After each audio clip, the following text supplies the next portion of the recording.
Let me give you guys a quick overview. Ano nga ba yung Revamp Basic Work From Home Training Program namin?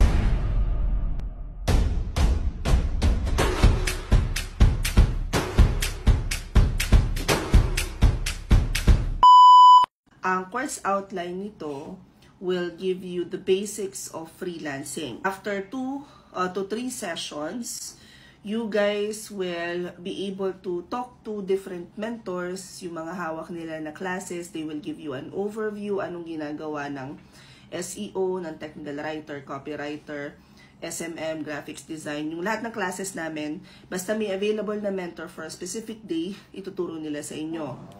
Sometimes, Edina would even run skill mapping. And naman would sometimes teach LinkedIn, kung paano mag-source ng client sa LinkedIn. It really depends on the first 2 days. Like, sa first 2 days, i-check ko kagad kung ano yung level of understanding ng audience, ng mga mentees na tuturuan namin.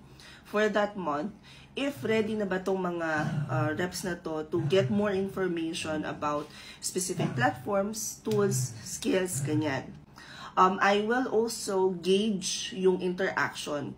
Kasi a lot of times, when we think about training, iisa lang yung course structure niya.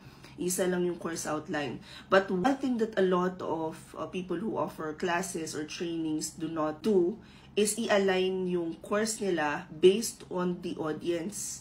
Kasi itong class na to is open for everyone. So whether may idea ka na sa freelancing or freelancer ka na talaga, or since zero experience, never pang nag-work, yung mga matagal nang natigil sa bahay, mga stay-at-home moms or dads, or yung mga OFW na nandun na talaga sila ever since na mag-work sila, or yung mga tao nasa sa corporate. Madalas nagkakaroon din kami ng mentee na teachers or government employee who are interested in learning freelancing or how to start working from home.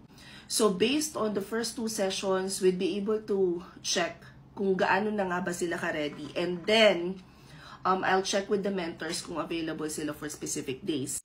Ang revamp, I would refer to it as parang trial. Ang bayad niya ay 399 pesos, pero kapag perfect ang attendance mo, nasubmit mo yung mga homework on time, able to get yung 399 pesos back after completing the session.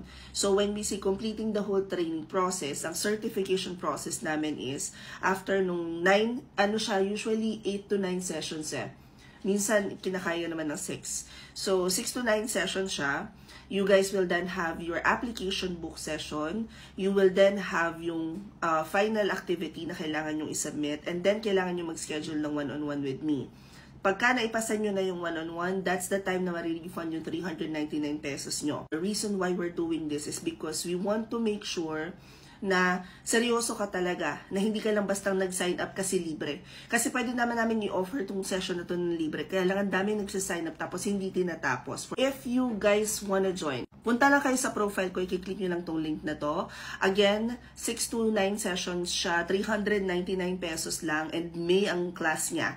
Hanapin nyo lang dyan, open classes. Yan. Pagkatapos sa bandang baba, pinakang baba, makikita nyo 399 refundable revamp work from home basic training. Kung nasa Instagram naman kayo, ito yung i-click nyo. Just in case na hindi gumagana yung TikTok at Instagram, punta na lang kayo dito sa Facebook page ko. Nakikita nyo, hanapin nyo lang tong video na to sa mismong caption, nandun yung link to enroll. Ganon din naman sa YouTube, nasa description box lang. Class na to, ang schedule niya, ibinagay namin dun sa nag-work sa corporate at saka yung mga nag-work sa BPO. So, in between siya, 6 to 8 p.m. Mondays till Fridays lang yung class.